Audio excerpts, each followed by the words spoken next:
Pásale a la Juani. Bueno. Pásale a la Juani. El Mati que está medio tibión, pero bueno, ya van a calentar los dispensers. ¿Cómo andás, Juana? ¿Todo bien? ¿Todo tranqui? ¿Cómo estás, Mati? Bien, Bien. Acá, preparando esta nueva columna, Bien. que le puse un título ahí. Tiene como un subtítulo, además de relato de un cruce. Totalmente, también. tiene Muy un bueno. subtítulo ahí. El Nunca Más de las Locas. Qué lindo. Que en realidad lo elijo en función de que, bueno, ayer se conmemoró el Día por la Memoria, la Verdad y la Justicia, Sí. una fecha, tan importante, ¿no?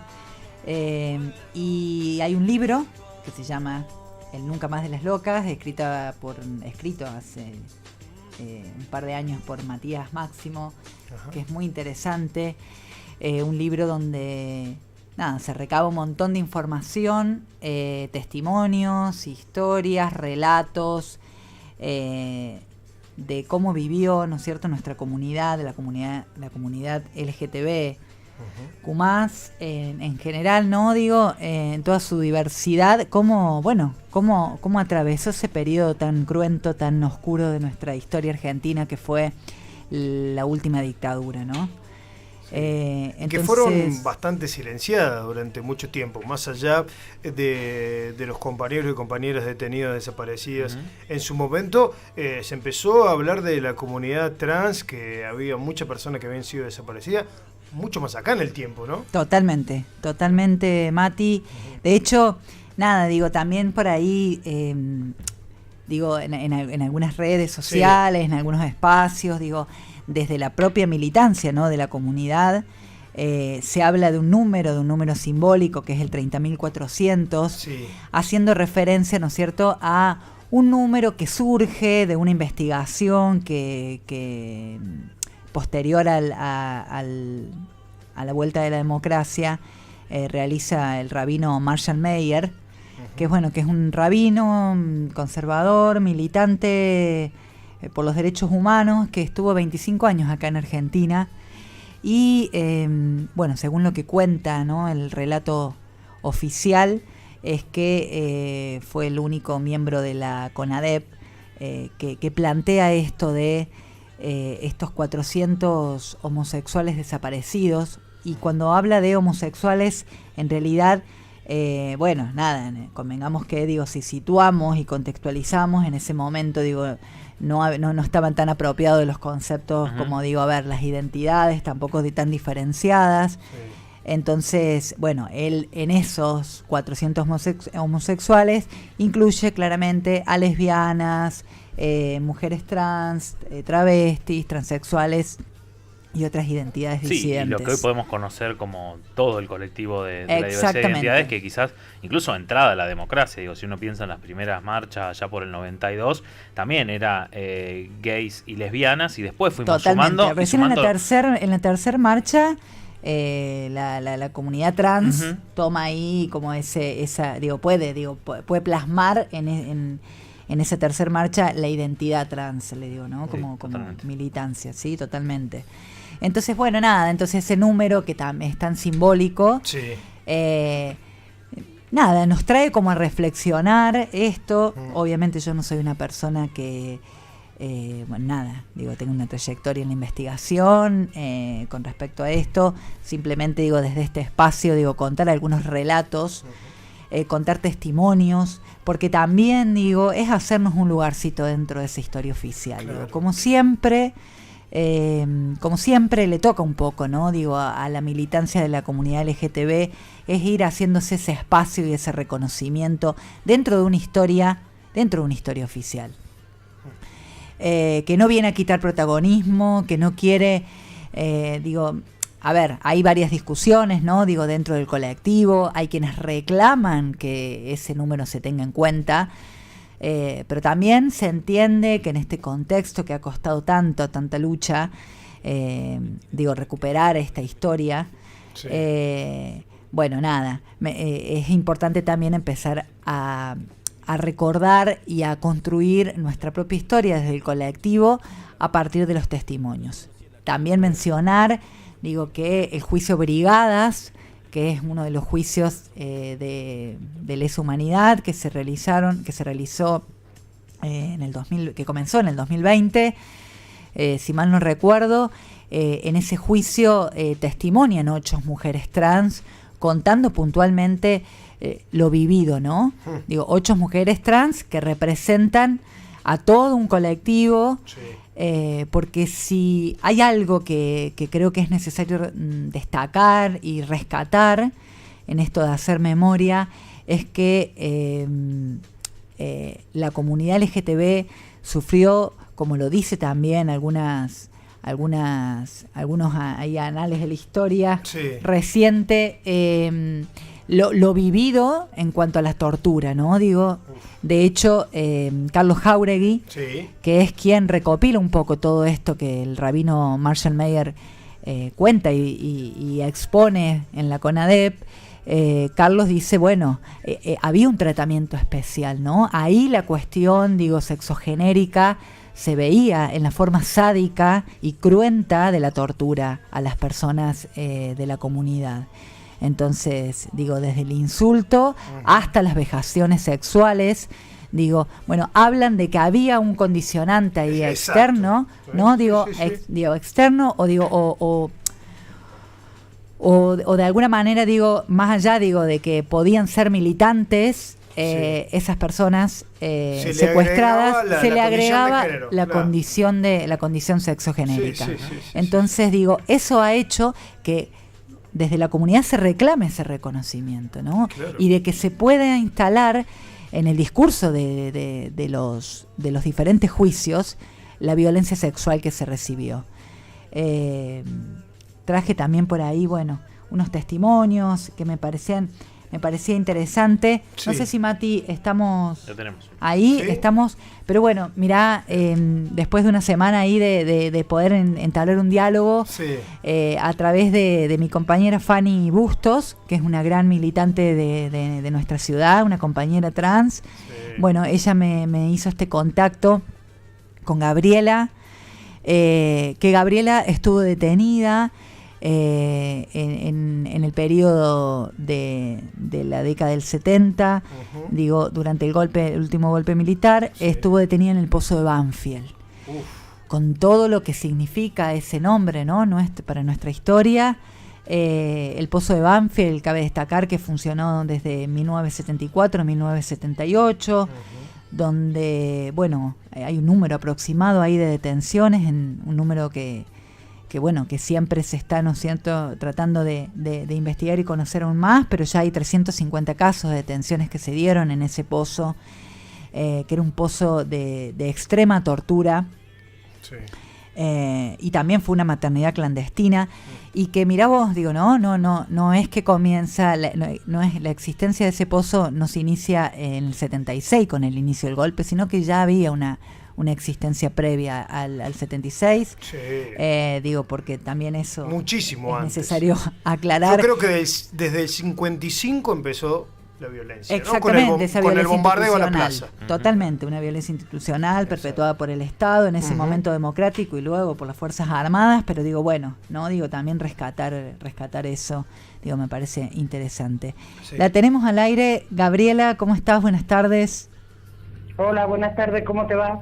¿Cómo te va, Gabriela? Bueno, acá no nos conocemos personalmente, pero hemos ido entablando una conversación a través de WhatsApp. Mi nombre es Juana, y te cuento, Gabriela, que estoy con mis compañeros Mati y Gaby, que Hola, también Gaby. están acá. ¿Cómo andas? Un gustazo poder estar en diálogo contigo. Buenas tardes.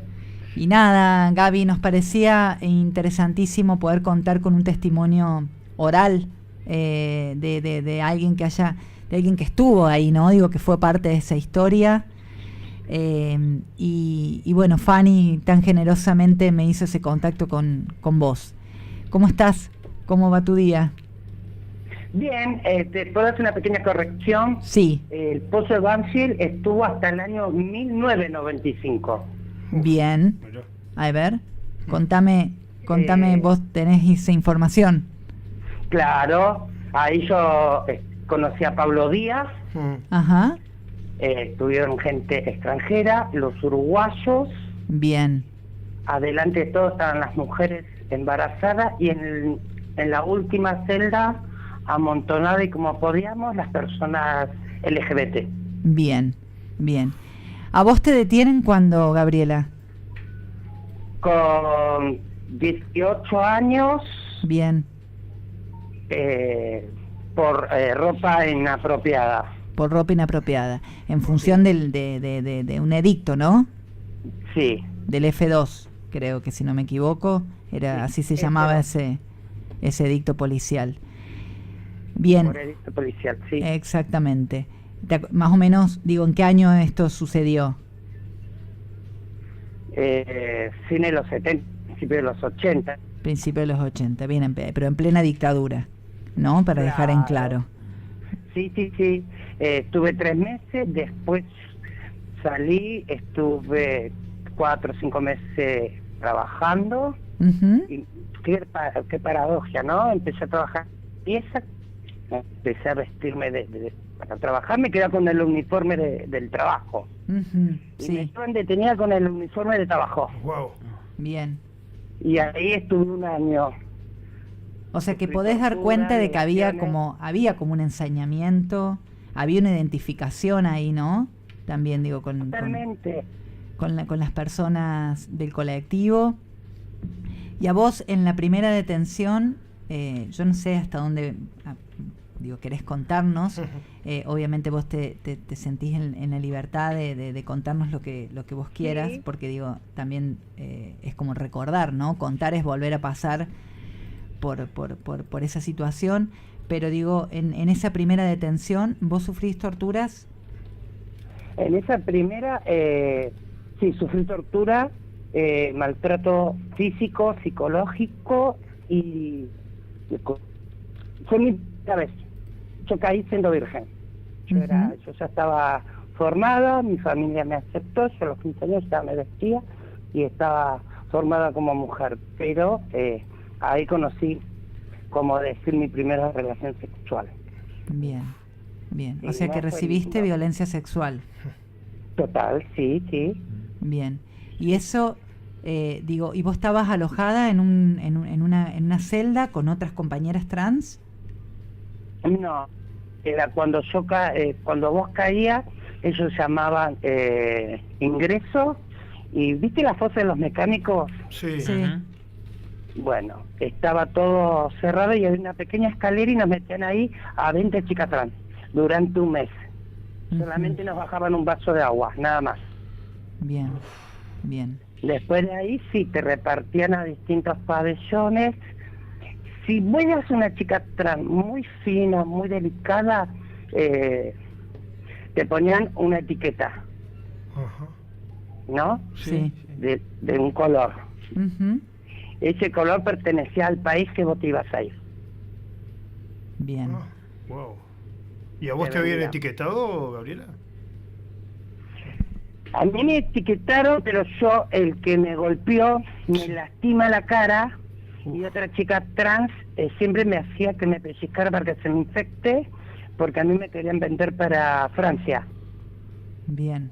¿Vender? O sea que, claro, esto digo de que el elegir a partir de un color y que ese color representaba un país, ¿qué significaba? ¿Que después de ahí, a vos qué? ¿La policía te vendía? ¿Los militares? Claro, te vendían para prostitución, proxenetismo. Ajá. Sí, trata. ¿Y vos? Trata de personas, sí. Te vendían a Europa y después no volvías más. Como a mí el que me lastima, porque me lastima, viene el principal y le dice, ¿cómo la vas a lastimar así? Y es reprendido. Y yo todos los días me lastimaba más, pero que se me infecte, pero no me vendan.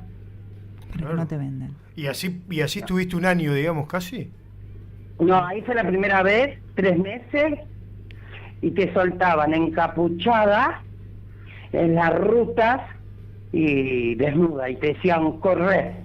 Y ellos contaban hasta 20, decía, si yo hasta 20, te soltaban, te hacían correr y ellos contaban hasta 20. Porque vos tenías que correr porque si no te agarraba la bala. A mí me rozó una bala en el tobillo. Ajá. Wow. Y vos tenías que correr por el descampo y por la ruta. Sí.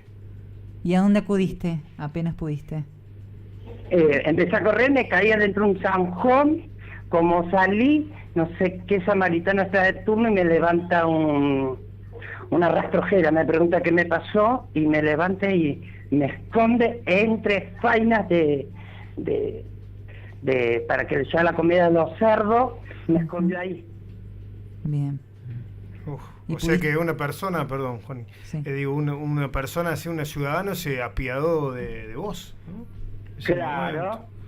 Wow, el agradecimiento, pero, me imagino. Vos escuchabas la ametralladora porque soltaban 40, 50 chicas y teníamos que empezar a correr. Y algunas la agarraban las balas y otras eran atropelladas por los coches, los camiones o el mismo Falcón Verde. Bien. ¿Y pudiste llegar a tu casa? Llegué a mi casa, me bañé, me cambié. Me imagino a tu familia desesperada. Desesperada porque mi mamá nunca dejó de buscarme. Bueno, pasó el tiempo, conseguí trabajo de limpieza, salgo para irme a trabajar con pelo corto, con el uniforme de limpieza y me levantan. Y ahí me vuelven a llevar un año. ¿Un año? Un año ahí fue que me vuelven a someter, a violar, y nunca me voy a olvidar que pasando la maternidad clandestina, que era la cocina, me amarraron y me sometieron, me violaron, y el principal viene y me dice, vos no sos mujer, vos sos puto, y me corta las pezones con una tijera y me ponen vinagre en la boca. Un trapo en la boca para que no grite y me tiran vinagre caliente en los pechos para que cicatrice. Terrible, imposible de imaginar tanto dolor, sí. Imposible de imaginar. Sí. Gabriela, discúlpame. No, perdón, Juana. ¿Y cómo fue ese año en esa segunda? ¿Fue también en el mismo lugar que dabas cuenta de la primera vez? ¿Hubo diferencias en torno a aquellos primeros meses? No, porque antes se llamaba Metropolitana y después pasó a ser Comando Radioeléctrico. Lo que cambió fue el nombre, claro. Nada más. Después el trato seguía igual. Después agarraban jovencitas, las acusaban de prostitución y las llevaban para sus deseos sexuales o ser vendidas. Bien. Mujeres cis. Gabriela, ¿y vos sentís que había un trato, no sé, más agresivo hacia ustedes por ser mujeres trans o personas del colectivo LGTB, o en comparación con otros detenidos? Sí, fue mucho más agresivo. Fue mucho más agresivo porque ellos esperaban que lloviera esas noches de invierno y te sacaban a correr y decían, mira cómo a los trabas degenerados les saltan los pechos con los huevos. ¿Entendés? Sí. Y si vos no corrías, paliza. Después de que te hacían correr 2-3 horas, te llevaban a las celdas totalmente desnudas y las celdas estaban todas mojadas. Sí. Te tenían ahí 3-4 días y después de 3-4 días te dejaban salir a que te sentes en el piso de rodilla o en cuclilla y te servían la comida. En el piso directamente. Y te decían, servían, lo pisaban y te decían, come, tenés hambre, come. ¿Y pudiste, no sé, conocer, recordás algún nombre de alguna compañera con la que estaban ahí? ¿Cómo se acompañaban? ¿Cómo se sostenían, ¿no? Ante tanta tortura, tanta violencia. Nos curábamos entre nosotras, sí, Mónica Leroy, Marcela Acuña, ¿sí? ¿Y has tenido, has continuado en el contacto con ellas? Sí, hace un año atrás me hicieron el reconocimiento a la sobreviviente del esposo de Banfield, porque no eran las personas trans, y lo logramos, fuimos al juicio, reconocimos las cosas. Bien. Bien, ¿y aquellos que te torturaron estuvieron presos finalmente? ¿Te recordás eso? Sí. Bien. Sí, en el juicio, gracias a Dios. Y a mí lo único que me preguntaron qué es lo que yo sentía, y lo miré fijo y le dije que yo me sentía bien, que seguía caminando hacia adelante y que los disculpaba, que no les guardaba rencor. Wow. Cuánta valentía hoy. Cuánta valentía, sí, ¿no? Sí, realmente. Gabriela. Y en el día de hoy, gracias a toda esa que fui sometida, ellos me cortaron los pezones, me agarró un cáncer de pecho y los perdí a los dos. Ahora no tengo pecho. Ahora no tenés pecho. No. Bien. ¿Sentís que pudiste reconstruir tu vida? Sí, soy mamá de 4 varones y abuelas de 2 nietas. Mira. Qué hermoso. ¿Pudiste adoptar? ¿Cómo fue eso? No, las mamás me los dejó. Bien. Porque ella no quería vivir su vida y estaba arrepentida de haber tenido hijos y me los abandonó en la puerta de mi casa a las 12 de la noche. ¿Y ellos conocen tu historia? Saben mi historia, saben mi verdadero nombre. Bien. Tu primer nombre. Sí. El verdadero es el que tenés ahora. No, el anterior. Sí, el anterior. Por eso te decía el primero. Gabriela, vos estás militando, ¿no? Militás para ATA, para la Asociación de Travestis, Transgéneros y Transexuales de Argentina. Sí. Bien. ¿Y has hecho algún tipo de trabajo dentro de la asociación con respecto a recuperar la memoria? Sí, primero cuando el pozo de Banfield lo recuperan en la época de Mauricio Macri, lo recuperan, se contactan conmigo y yo traté de contactarme con las sobrevivientes de acá de Lomas. Ajá. Y bueno, y empezamos a luchar por el reconocimiento de las personas trans que habían pasado por el pozo de Banfield, porque no nos querían reconocer. Totalmente. Sí, ¿no? Digo, esa es una gran discusión que todavía está al interior de nuestro colectivo, digo, ¿no? Buscando ese reconocimiento por esto, por lo que decís vos, por las torturas, por la forma tan cruenta en la violencia sexual que hay, que fue diferenciada con el resto, ¿no? Digo, y que justamente, digo, no por comparar las violencias, sino porque, digo, la identidad sexual era un condicionante, ¿no? A la hora de las detenciones. En 1983 retornan la democracia, pero estas formas, estas torturas, esta violencia policial siguió existiendo hasta los 90, ¿no? ¿Vos padeciste violencia posterior a la dictadura? No, la violencia siguió hasta el 2000. Sí. Y la democracia en Argentina entra en el 83. Sí. Para la colectividad LGBT entra en el 2012 con la ley. Con la ley de identidad de género, exactamente. Por lo menos ahí para la comunidad trans, que decimos eso, ¿no? Digo, para nosotros la democracia vino en el 2012. Sí. Pero yo lo que te preguntaba era si vos, digo, seguiste sufriendo estas detenciones ilegales. Sí, mi última detención fue en el 2000. En el 2000. En el 2000. Aún cuando ya en el 98 en la provincia de Buenos Aires los edictos policiales en la teoría estaban derogados. Claro, pero ellos te hacían contravenciones falsas. Contravención.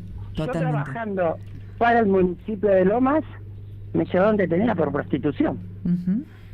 Yo no me estaba prostituyendo. Sí.